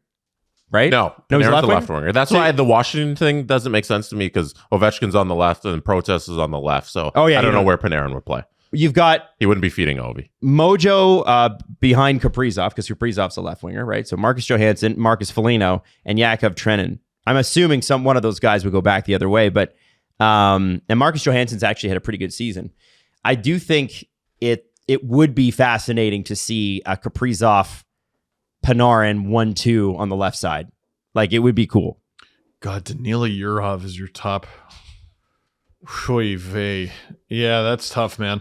They're still doing well. They are, but it's lacking. Okay. And also, what they say, great hockey teams are built on the wing. They if they're gonna, we've talked about the Wild taking a big swing post Quinn Hughes trade. Yurov, I would assume, is one of their top chips, and they literally cannot afford to trade him. Mm-hmm. That's you're trading your top center. So them being involved in these discussions is fascinating because I don't know how you do it. When you go and you want to drink a glass of water, you have to have a cup in your cupboard. If you're built Guavin, you can't just sell all your dishes. You need to at least drink. You really went out of your way to get David Juracek. I kind of think he's got to be involved. Mm-hmm. He has to be. The team with the second... Sorry, team is in second last in goals for this season. In goals for? I'll give you the first one. The team who is the worst goal scoring team in the league this year is the St. Louis Blues, which is really surprising considering Montgomery's system and the players that he has. But it seems like it's just not going well there. Who's number 2? Because I can't believe this team's not being brought up more, and I think it makes a lot of sense. Are they in a playoff spot? In and out. Actually? In and out of a playoff spot. And they can't score? Mm-hmm. And they're in a weak division. Does that help? Well, it does. The default can't score team that we always talk about on this podcast is the Kraken. But I assume it's they're not. going to go 10, but they're okay. Yeah, but they are only 5 goals up on this team, so they're not great. I was going to say they've picked it up a little, but I don't know how much. Is it the Kings? It's the Kings. Oh, there you go. And I wondered because the Kraken for me, I'm like, I don't know what the fuck you guys are doing. I don't know. I despises the Kraken. No, I don't. I like everything around the Kraken. Yeah. But I just don't understand sometimes why they do. It's like, man, let's get more gigantic towering defensemen. Who are slow. And they don't have the flash of Vegas at all. At all. They run the ship completely differently. No shit. Yeah. No. But they are. Hey, they're JT Miller. They are doing better lately. They're third in the division. The Pacific Division stinks, but they're in it. Yeah. Take advantage. They're getting goaltending and they look decent, which is a thing they didn't get from one of their goaltenders all last year. That's how they're built to win. But it's so they're winning games by the design that they laid out. Place that Russian guys apparently like to go though is Los Angeles because remember Kovalchuk when he came back? That's who he signed with, and hey, it's only the Pacific Ocean between you and home. Although there's a lot. That's the biggest ocean in the world. And then you're on the other side of Russia too. I think you're going the wrong way. I'm talking borders here. How about you're rich and it doesn't matter? Yeah, that's true. I look at this and go, the LA Kings do not allow a lot of goals. They have 122 goals for. That's bad. But they also don't allow a lot of goals, 131 goals against, which puts them top 5 in the league. So are they going to try to replicate the Jeff Carter trade from 2012? Because they didn't really score, and then he joined, and I want to say they were the second best offensive team in the league. Panarin's a disher, right? And so yeah, he can score, but yeah. It's right now it's Jeff Malott, Alex Laferriere, and Adrian Kempe line one, because you've got Perry out, Trevor Moore out, Kopitar day-to-day, Armia's day-to-day. But if you have Panarin, Kopitar, Kempe, Goodness. that feels like Goodness. they're old, but LA's old. They don't play old. Kopitar maybe plays old. Kempe doesn't play old. Kopitar is old. Kopitar is very old. And a good player, and this is his last season. I feel like for Kopitar's last season, at very least, you got to go out and get a stud. And that's such a good point. Like, yes, you can't, like, imagine you missed the playoffs this year. And you didn't deal at the trade deadline on Kopitar's last season? No, you gotta empty the cupboard on this one. I wondered about that. I think LA should be a sleeper in that. I don't know whether they are or not. Ken Holland likes to make big swings. He doesn't give it. He's a draft schmaff kind of GM too. Doesn't give a shit. Hey, you could always get older on D. Do the Rangers have any like just ancient defensemen who can't skate back there? You want to get older than give him the Ken. Than Doughty, Edmondson, CC, Dumoulin? You could probably do that. I mean, Mikey Anderson and Drew Doughty are I'd make Joel Edmondson play with a weighted vest. Like, just really lean into the bit. I think LA should be in there. They should be in there. Nothing against Jeff Malott, but I do think, and Warren Fogle, Kevin Fiala's on that team on the left side, would be pretty. That would give you a really good opportunity. And Panarin's pretty good in the playoffs, right? Depends who you ask. Okay. Well, it doesn't matter. They're going to be first and out anyway. If you ask Rangers fans, it's they look at it a lot like Leaf fans do, except they have actually been to the Final Four a couple times. You know, for a lot of the winter, it can be dark and cold, and it's dark and cold, and we had like a bunch of snow yesterday. And for a lot of people, that can be kind of depressing. And the day before. But it doesn't have to be. No. You should check out APIC. It's free and open to everyone, bringing the mountain spirit to the heart of the city with ski and snowboard competitions, DJ sets, after parties. Athletes go head-to-head for $100,000 in prize money. And it's split equally between men and women. And you can visit, it's all made possible by Visit Mississauga. So you check out www.apicfest.com for more information. If you use the promo code SDPN15, you will get a 15% discount on a VIP pass. And it's a winter playground right in the heart of downtown Mississauga, Jesse's hometown. Mm-hmm. From January 30th to February 1st at Celebration Square. Jesse, tell us about Celebration Square. Celebration Square is where the party happens in Mississauga because there's a library there, Central Library. My buddy used to work there, so we would hang out a little bit around Central Library in Mississauga. Nerds. No, you hang out at the library. Yeah, they go to the library. You guys you still have your library card? My missus, I had it somewhere in like a box. Yeah. I kept it for just like the keepsake. Any overdue books? No. Okay, good. I was good with my Jesse? books. No, you're right. You're right. Never. No. Get your VIP pass now and get 15% off with the code SDPN. The offer is good until January 21st. So you want to jump on that quickly. We got the link in the description. Check out APIC. Jesse and Steve, Tage Thompson had 5 points last night. The Buffalo Sabres continue to just torch the NHL. I think they've claimed, is it 26 of 28 points since this winning streak started? And here's what I want to ask you. Does this help or hurt Kevin Adams? Because, okay, if I'm Cope, I would tell you that the winning streak had already started before he was fired. Yes. And the team has not made a trade or really made any significant change since he was fired. That's an internal workings thing. Like a GM, we've always heard that a GM is judged by how the team does after they're gone. And if that rule applies to Kevin Adams, he should be getting another job. But same reaction, Jesse, but still. But Yeah. This is one of the funniest streaks, I think, since we started the show. Absolutely. It's better than the Nashville streak. And that was funny. That was, you could look at it and it's like, they lost, they had a trip canceled, it galvanized the team, and they went, and they just went on this crazy streak. This one is so much less explainable. It started with the GM who the hockey world unanimously was like, this guy's terrible at his job. Mm-hmm. He gets fired 2 or 3 games into a winning streak. Yeah, and he maybe lasted a couple days longer because Jarmo was in Finland dealing with the death of someone in his family. That's right. But it did start earlier that week, apparently before the decision had finally been made. And you're telling me the players don't know?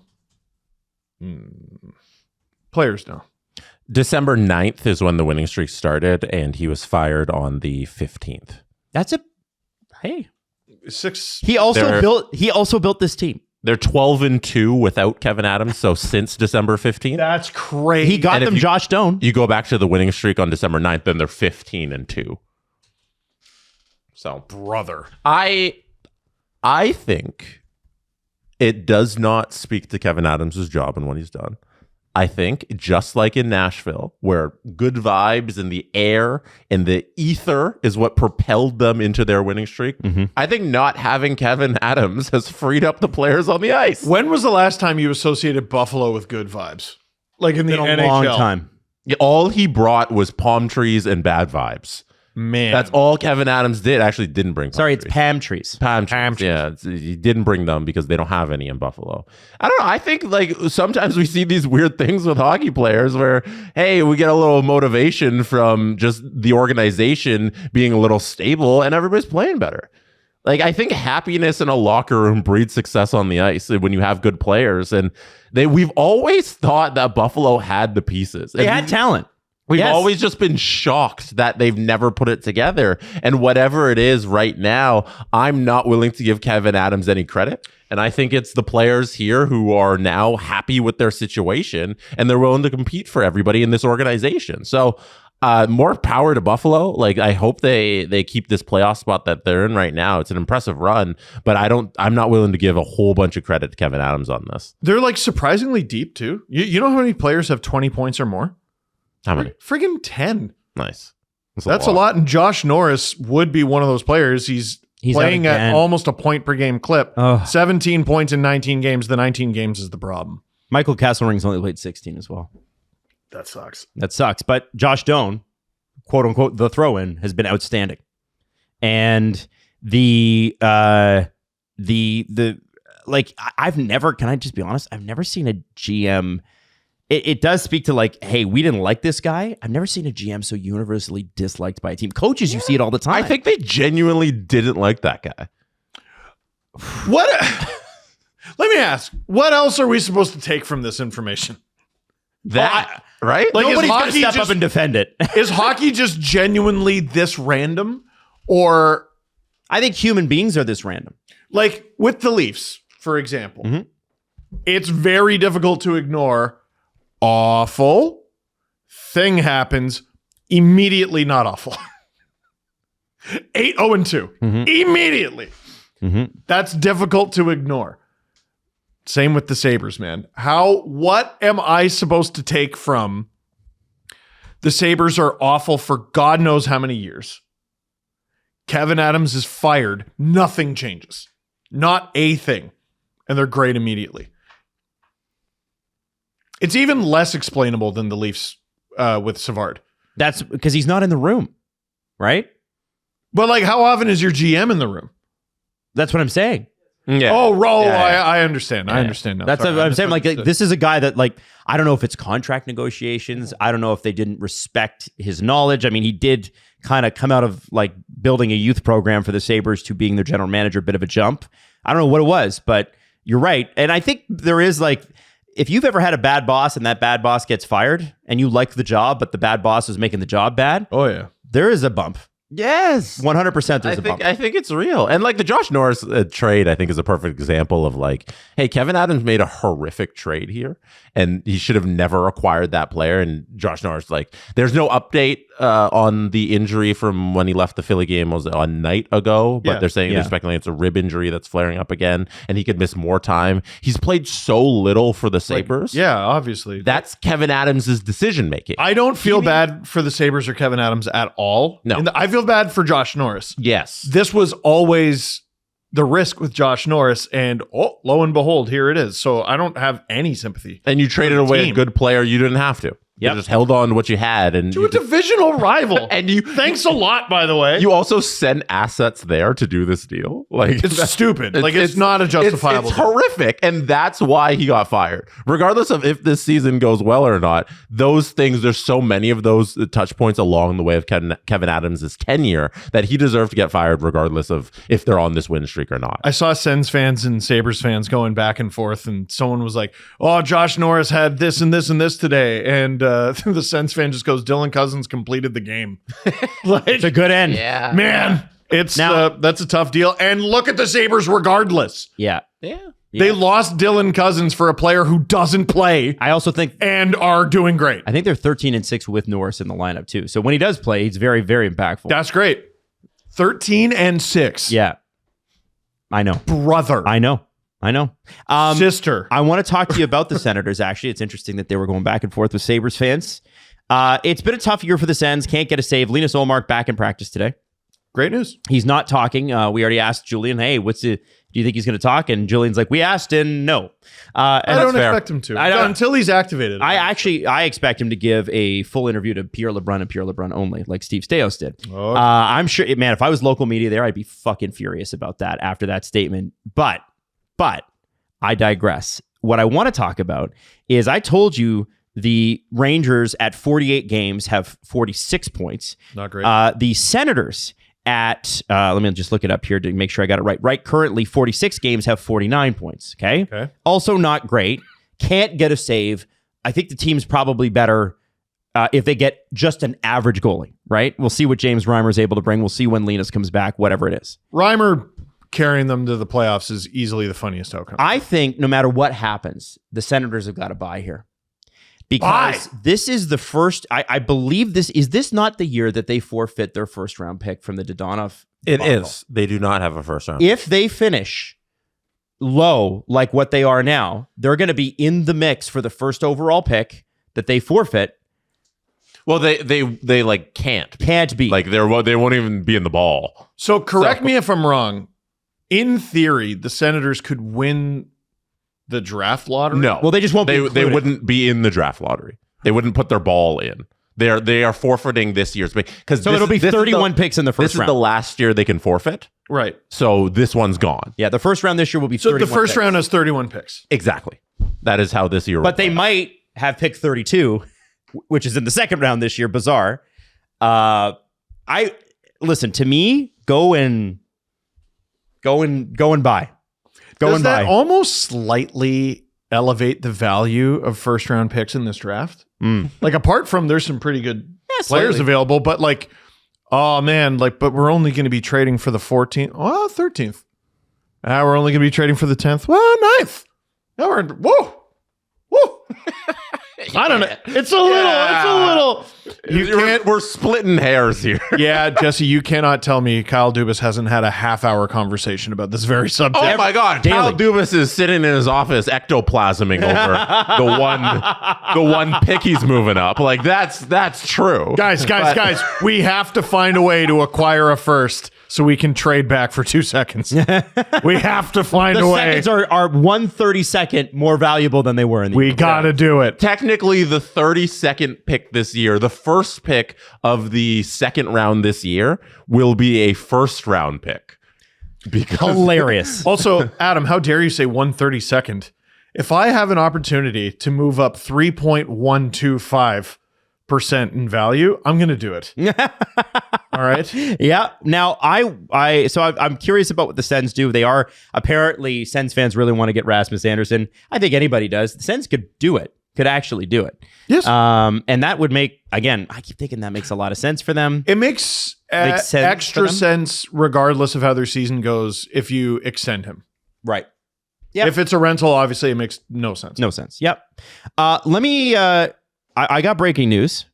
Was that it on the Sens? It was because this is big, but you have more in the Sens that you would like? Go ahead. Are you sure? No, go ahead. It's January the 16th. At 1:30 this afternoon, we got an official statement from the New York Rangers.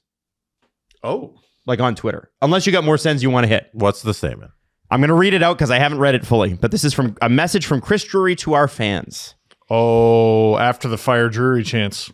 We wanted to take a moment to connect with our loyal and passionate fan base. We know and feel your disappointment with how the season has gone to this point. We are just as frustrated and want nothing more than to deliver an on-ice product you can be proud of. It's what drives us every day. No one in the organization is happy with what has transpired from management to coaches to players. Over the last few years, we have some successes and moments to cherish, but ultimately, it was not our end goal. We are working relentlessly every day to bring a Stanley Cup back to New York because that's what the fans deserve. With our position in the standings and injuries to key players this season, we must be honest and realistic about our situation. We are not going to stand pat. A shift will give us the ability to be smart and opportunistic as we retool the team. Oh, baby. This will not be a rebuild. This will be a retool build around our core players and prospects. We will target players that bring tenacity, speed, skill, and a winning pedigree with a focus on obtaining young players, draft picks, cap space, and allow us flexibility moving forward. That means saying goodbye to players that have brought us and our fans great moments over the years. Is this statement from like a year ago? This is from right now. They've been doing that. These players have represented the Rangers with pride and class and will always be a part of the family. As we start on this new strategic plan, we will continue to play hard with pride and passion for our fans. We appreciate your unwavering support for the Rangers, more than we can describe. And thank you so much for all you do for our organization. You will begin to see some of our plans coming to light in the weeks and months that follow. LGR, as in Let's Go Rangers. That's from Chris Drury, president and GM. Guys, that's the second team that has officially waved the white flag publicly and said, this season's over for us. It's especially interesting because outside of Panarin, there's not a lot of guys on expiring deals. Definitely not a lot of guys that excite me in the least. So you're looking at significant changes that could have impact down the line. Yep. Wow. I'm wondering who that means. I'm looking at the roster trying to figure out who the hell it means. Like, Sam Carrick is having like a renaissance in his career. And like every time I see that he's still in the NHL, I'm so proud of him. I'm like, man, you made your debut in the dark dungeon days of the Leafs. And the fact that you were also in the dark dungeon days of the Anaheim Ducks, and now you're in the dark. Now that I'm thinking about it, Sam Carrick has played for a lot of really shitty teams. But what the Rangers described they would be trading away if they got rid of him. Mm-hmm. But like, we're really digging deep here if we're having like an extended conversation about Sam Carrick. The only two players that make any sort of impact are Carson Soucy and Artemi Panarin. Beyond that, you're looking at guys with at least a year left. You're looking at Will Cooley. I don't think that makes any sense. They're probably not trading Borgen because they just got him and signed him. Like Taylor Radish, that makes some sense. Okay, so here's what's the big move? Let me start it with this. Jesse, Steve, name the Rangers core, because I don't know what it is. What is the Rangers core? Panarin, who's about to go. So he's not core then. Who's the core right now? Not who it's been. Who is it today? Adam Fox. Igor Shesterkin. He's a starting goalie. Is Vinny Trocheck? Yes. JT Miller. Is Lafreniere? Mika Zibanejad. Lafreniere is a random man. I'm so disappointed in him. After that run, I want to say it was in 22. 22 or 23, yeah. I thought the sky was the limit for him, and he's a random man. It's not a large core. Well, but you're talking about Zbad and Trocheck, and I look at they've tried to trade Zibanejad. They don't see him as part of the core. No, Trocheck's really good. Yeah, of course I think people are underrating him. Yeah, I think but people are saying he shouldn't be. Like he's good. That's a really good player. JT Miller, I think, has been a complete disappointment. Do you keep JT Miller if you're them? He plays with JT Miller is Schrodinger's JT Miller. Okay. What does that mean? He is the fastest player on the ice. He is the most tenacious player on the ice. He is the biggest prick on the ice. He is the laziest player on the ice. He is the least dependable player on the ice. He is the least noticeable player on the ice, unless you're noticing him for the bad reasons. Mm-hmm. He is your MVP. He is the reason you lost. That is JT Miller in a nutshell. Yep. He can score you 90 points. He can cost you 140. Yep. He is the best player you've ever seen. He is the most disgraceful display of professional sports you've ever put eyes on. He should wear a shirt that says exclusively BS. Exclusively nothing but BS. That's been his entire career. He is the most shocking player on the ice every night. It just depends which kind. He's James Dolan. Yeah. He can skate. Except he has more redeeming features than James Dolan, which doesn't say much about either man. Yep. I wouldn't want him on my team. I don't want him to be the captain of my team. I think that's insane. I thought it was a good fit in terms of what they want. So he's not going. They're not trading him. No way. I think they love him, and that's why they got him. But I'd love him to... he's not going to because he's stubborn as an ox, but he needs to reevaluate the way he plays hockey. Jesse, because it's not every night. Your thoughts on the Rangers core and who might get dealt? Yeah, so the statement itself, it's great news if you're a Rangers fan. I think this has been a long time coming. This has begun in July of 24 when they started to make moves, and you go to Trouba and you try to make that trade. And since then, it has been a disaster on all fronts. And it's a shame that it's taken, what is this? 18 months, 20 months to admit that this is who the team is and who they have been for the last year. But we finally reached the point where they're not looking to acquire Kiefer Sherwood and build on top of this team. And they've been making so many deals to hold on to what they were at the end of the 24 season in moving guys out and acquiring Miller that they've really destroyed the team from the inside out. And now we reached a point where Drury, who, even though I don't believe he should be the guy to make the moves and retool the franchise, is going to be that guy because James Dolan trusts him. But at least they have reached the conclusion that a lot of fans have realized for a long time now. So this is, I think, good news today that he's saying that we are going to make these moves. That starts with Artemi Panarin, who they haven't approached yet to move his no-move clause. That's a thing that they haven't done, as by all reports, as of yesterday when that reporting was done. Maybe this letter is the first step in approaching him to tell him, hey, we are going to move you. Look what we're the direction of the franchise. Where do you want to go? He has full control. So that's going to make the deal a little harder because he's going to say, I want to go here, or I'm going to give you a list of teams, and then you can only work in those confines. So that kind of sucks. But that's the first step. The JT Miller stuff, as you're talking about, has been a disaster. That was a move you shouldn't have made. He shouldn't be the captain. He shouldn't have been made captain. He's been a disaster. He was not there for a couple games, and he's come back, and he hasn't looked even remotely better. That's been a disaster. And you asked about like the core of this team. The core is, I'm looking at like a guy like Gabe Perreault, who was decent. The young guy, 20, what is he, 23, 20 right now? That's the future of your franchise. 20 years old. That's the future of your franchise. Noah Laba, that's the future of your franchise. It's not about the core of the Trocheks and the Zibanejad's of the world.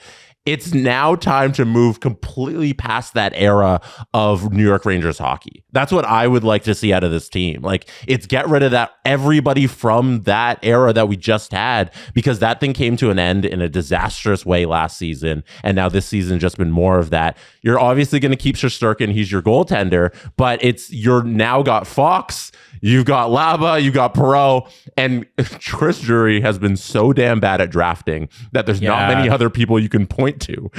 So it's Do you keep a Braden Schneider? Yes, I would keep a Braden Schneider, but it's now you got to restock and get more guys like that. Yeah. You need a completely new organizational depth because they have none right now. Go get some by trading away all these guys from that last era of Rangers hockey. Alex Lafreniere, by the way, is in year 1 of a 7-year deal. He has 26 points and 10 goals in 48 and games. he's going to be there. He's going to be there for the losers. I wonder about Lafreniere because $7.45 million is a lot. Yeah. It's a lot. And if the Rangers were going to move that deal, they have to do it in the next couple of years before his partial no trade kicks in.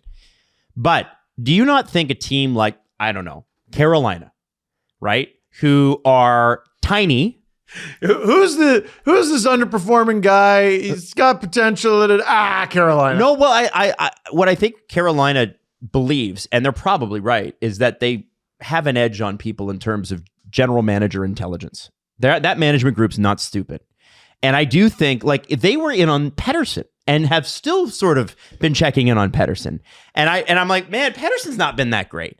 But they believe, hey, if we get him in our system, because he's strong defensively, we can fix this man. We can rebuild him. You know why I'm smiling at him? Why? Because I was trying to make the money work. I was like, okay, it's big money problem player for big money problem player. Oh, Elias Pettersson can make some sense. Oh, no, I don't think he's going to the Rangers, actually. Yeah, no, I mean Carolina.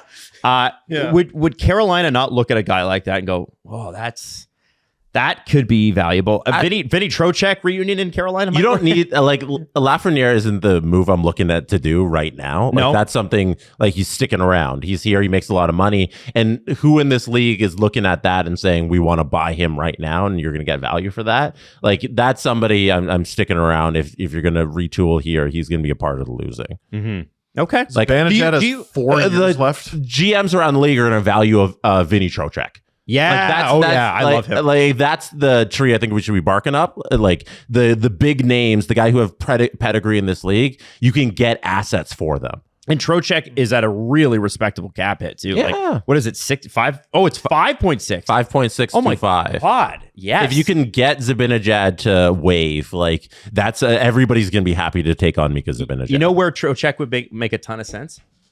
Gimme. Minnesota. There you go. And the connection to Bill Guerin because of Team USA. Absolutely. Now we're cooking with gas. Yeah. And who leads the league in hits? A guy that we actually brought up when we were talking about Minnesota and what they could trade.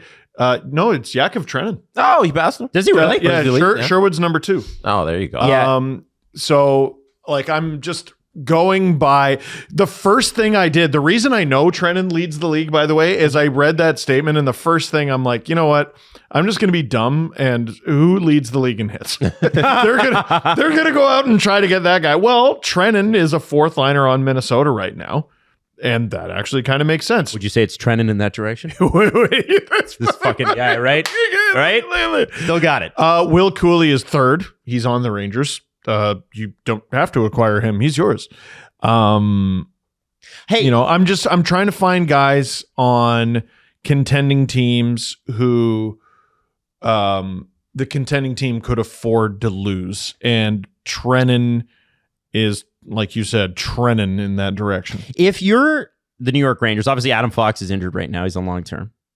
But the guy they signed this season to help them get over the hump to the Stanley Cup Finals is Vlad Gavrikov. Mm-hmm. Now, he signed a deal. It's a no move, but he's 30. Guy like that becomes available. That's a big haul. And I know they said retool. Okay. So this isn't a full strip it back, Sabres, Ducks, Sharks type of rebuild. And I get why they don't want to do that. The last time the Rangers retooled, it propelled them to 2 straight conference finals, I'm pretty sure. Like, it was only a few years ago. Pretty good. They did a great job. Panarin became available, built the team. It was good. Mm-hmm. Gavrikov, to me, is interesting. He probably doesn't want to leave New York, but if he did, I don't think he would fit the window of 2 to 3 years from now, because I think his best years are the next probably 2 to 3 years. If you're him, well, I don't know. You want to go through a rebuild? You got a pretty good contract out of New York, but I mean, you got to be looking at the situation around you and going, whoops. You could fleece someone for Gavrikov. Are you kidding? It's good looking at him. I don't know. There's some pieces here, and they could turn this around. The other place I think they need some help, they got to figure out what they're going to do. I don't know if Spencer Martin at 30 years old is the guy. I don't know if they signed him this year. I know. Jonathan Quick at 39, still playing well. They're going to need, who's the next guy up? Like, they need to give Shesterkin some help. Shesterkin's 30. He's not going to be able to play 60 games a year. You need a 35-game goaltender. Who's that going to be? And is it somebody that comes within your system? Is it somebody that comes in a trade? Is it somebody you draft? You're going to need... Quick can't do this forever, although he's been great since being there. That's one of the easier problems to solve for them. Yeah. It comes around to like when you plan on contending again, go out and get a backup goaltender. Like eventually you got to get it, but that's one of the easier problems, I think, right? Okay. Because you got your starter and you got to find the next guy. It benefits you to lose games right now, and the easiest way to do that is to Holy shit. take out your goaltender. Keep playing quick. He's 3-10-2. Oh, I know. I thought he was better than that. No, he's been he's had a tough. Yeah, Last 2 seasons, he's been good. The team in front of him hasn't been good, but he also hasn't been good. So it's a combination of everything. I could see him going somewhere. And, at the end of the day, the name brand of Jonathan Quick is still strong. And don't forget, I want to say he was with. No, he got traded to the Blue Jackets. Mm-hmm. I don't even know if he played for them. And then he went to Vegas, and we're like, what's he really going to do for the Vegas friggin' Golden Knights? And then he went off. Yeah, he was great. And that was only 901 save percentage. And then a 911 the next year with the Rangers. Right? And that was pretty recent memory. 27 games, too. Not a small sample. 39-year-old goalie has bad time on bad team. Like, I'm not shocked. You send him to a contender. Can he be literally your third stringer? He was flipped one day later to the Golden Knights. And I only know that because the Blue Jackets made like a memorial post. Yes. Like, thank you, Johnny. Yeah.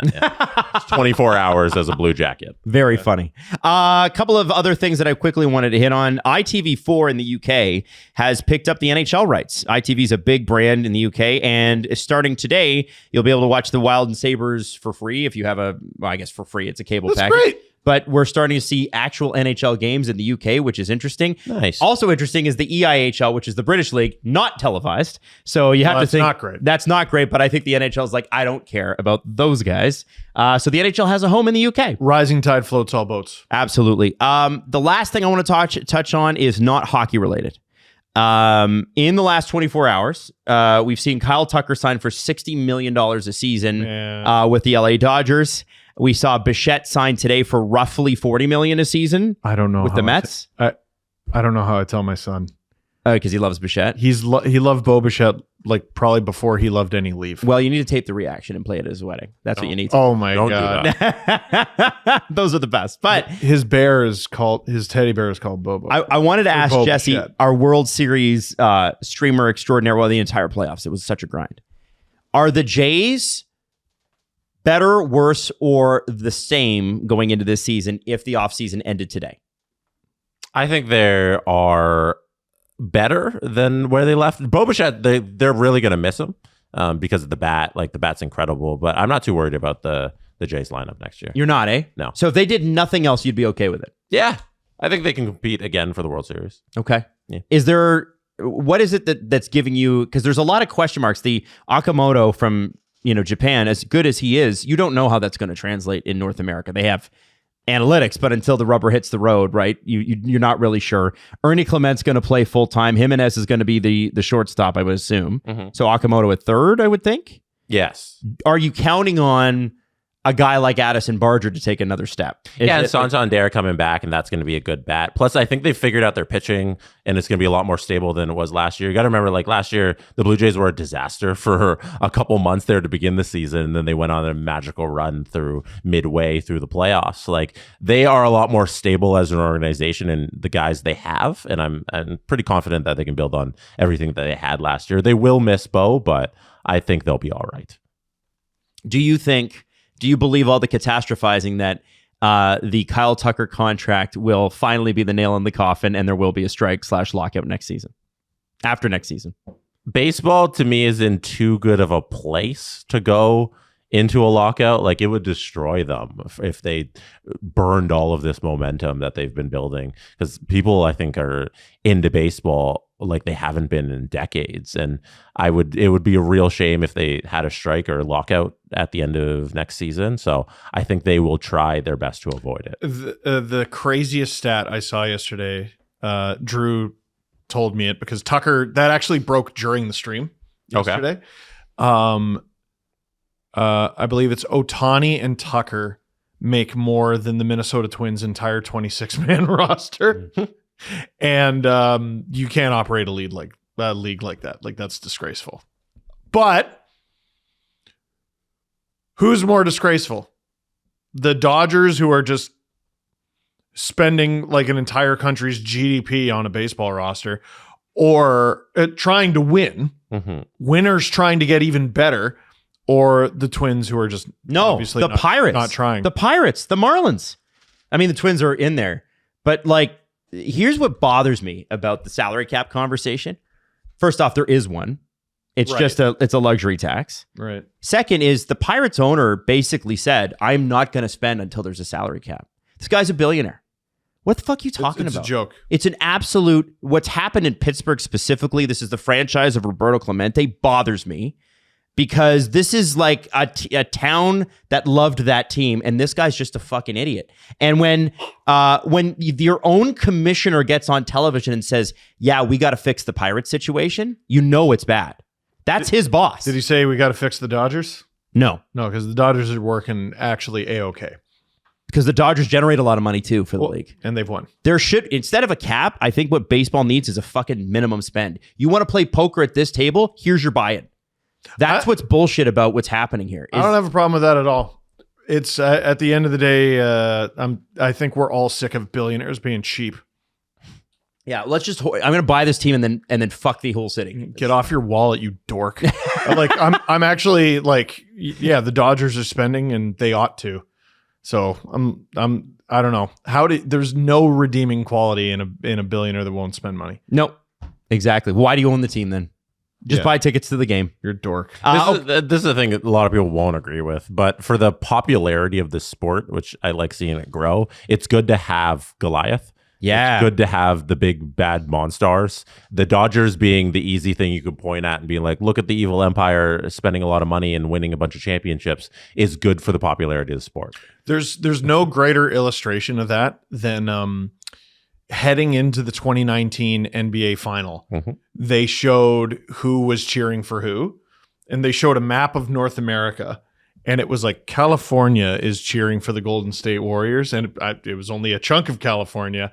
The entire rest of North America was going for the Raptors. And that's because the Warriors are the Monstars. Yeah. Right. Yeah.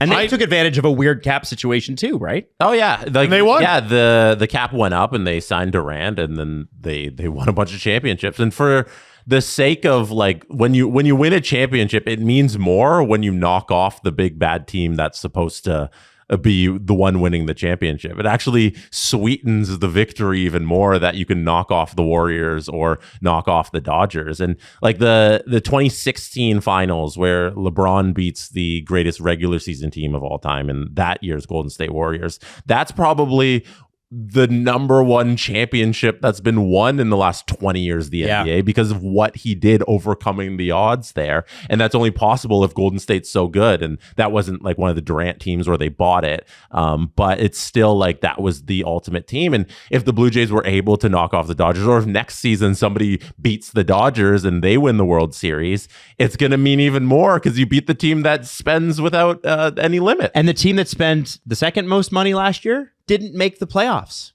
That's the Mets. New York Mets, yeah. The Mets and them not making the playoffs. What a great story that was. What do you mean you missed out on the playoffs? That's fucking embarrassing. Lol.